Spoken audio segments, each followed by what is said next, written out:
تكمل كي تلبس لباس تقليدي صحراوي، اما هذا اللي لبسته واسمه البازان. دخلت للعرس كامل رحبوا بيا، انبهرت بتقاليدهم، حس صحرك في الفرح.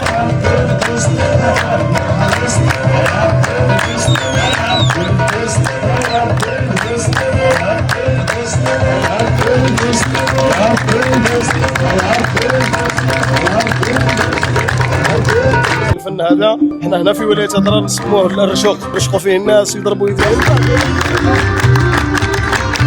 وفوق التسميع خصك تسمع الله الله كي تشعل النيران كيف ما نلقاو اللعب في الجبال.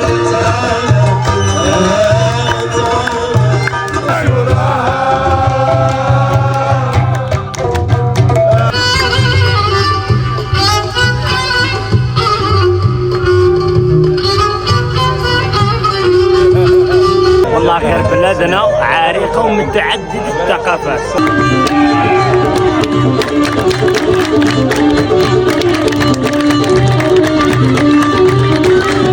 لا قولوا لي في التعليق عاداتكم وتقاليدكم تاع العراس. الله في روحكم، سلام.